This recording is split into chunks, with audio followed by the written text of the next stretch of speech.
Bonjour Marlo. Pourquoi Marlo? Pourquoi est-ce qu'on tombe malade? Tchoum! Pardon! Lorsque tu tombes malade, c'est souvent à cause des microbes, comme les bactéries ou les virus. Ces microbes sont des petites créatures, invisibles à l'œil nu, qui peuvent entrer dans ton corps. Par exemple, lorsque tu touches des objets sales ou que tu respires de l'air qui contient ces germes. C'est pour cette raison que tes parents te disent de souvent te laver les mains ou de mettre ta main ou ton coude devant ta bouche quand tu éternues pour ne pas transmettre tes microbes à tes amis. Mais comment sont-ils arrivés là, tous ces microbes? Figure-toi qu'ils sont arrivés là bien avant toi. Ils sont naturellement présents dans l'environnement depuis des milliards d'années, bien avant les humains. Et si certains te rendent malade, d'autres au contraire sont très utiles, pour la digestion par exemple. Mais revenons-en à nos vilains microbes. Heureusement, ton corps possède un système de défense très puissant, appelé le système immunitaire, qui agit comme un bouclier pour te protéger. Cependant, parfois, les microbes sont plus forts et réussissent à passer au travers de ton bouclier. C'est alors que tu commences à te sentir mal. Quand tu es malade, ton corps essaie de se défendre.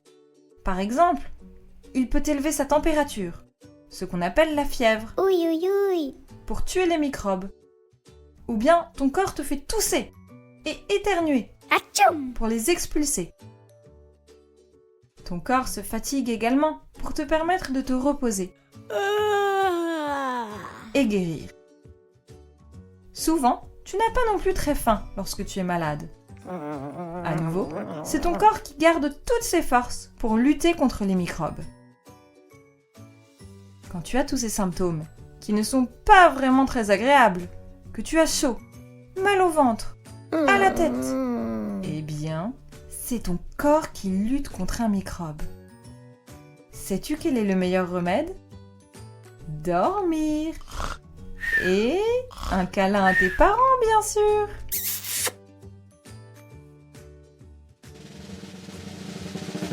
Comment fonctionne un vaccin? Ah! Heureusement, les scientifiques Jenner, un anglais, puis plus tard Pasteur, un français, ont découvert une méthode pour te protéger de certaines maladies. Ah oui? C'est pour cela que tu as dû te faire vacciner. Un moment qui n'a pas dû beaucoup te plaire puisque c'est fait avec une piqûre. Ouch. Ce liquide qu'on t'injecte, c'est un vaccin. Mais non. Un vaccin, c'est comme une préparation spéciale que l'on met dans ton corps pour le rendre plus fort face à certaines maladies. Mais comment ça marche? Quand tu reçois un vaccin, il contient des éléments inoffensifs du virus ou de la bactérie contre laquelle tu veux être protégé. Ces éléments ne peuvent pas te rendre malade, mais ton corps va les reconnaître et apprendre à les combattre. C'est un peu comme si ton corps s'entraînait pour un combat futur. Ton système immunitaire, qui est comme l'armée de défense de ton corps, va apprendre comment réagir à ces microbes. S'ils reviennent un jour, ton corps saura exactement quoi faire pour les combattre et te protéger. C'est pour ça qu'on dit qu'un vaccin te protège contre une maladie. C'est extraordinaire, n'est-ce pas? Waouh! Les vaccins existent depuis environ 150 ans. Grâce à eux, certaines maladies ont entièrement ou presque entièrement disparu. C'est une avancée formidable. On estime que les vaccins sauvent 4 à 5 millions de vies par an. Tu imagines? Oh là là! Et c'est une invention en grande partie française. Avant la blague de Marlo, que dirais-tu d'un petit quiz?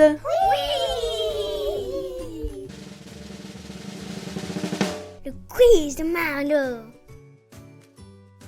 Pourquoi tombe-t-on malade? Est-ce à cause d'un virus ou à cause d'un cactus? Comment s'appelle le système de défense de ton corps? Le système planétaire ou le système immunitaire?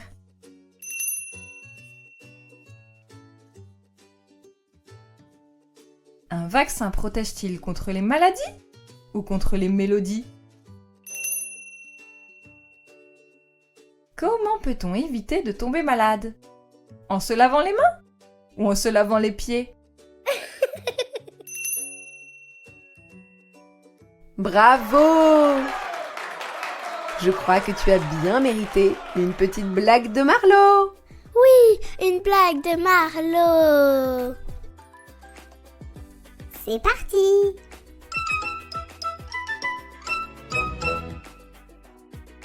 Deux œufs discutent dans un placard. Je crois que tu es pourri. Tu es tout brun et tout poilu.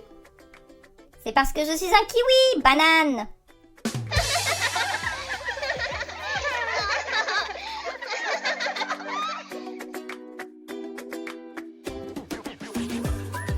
À bientôt.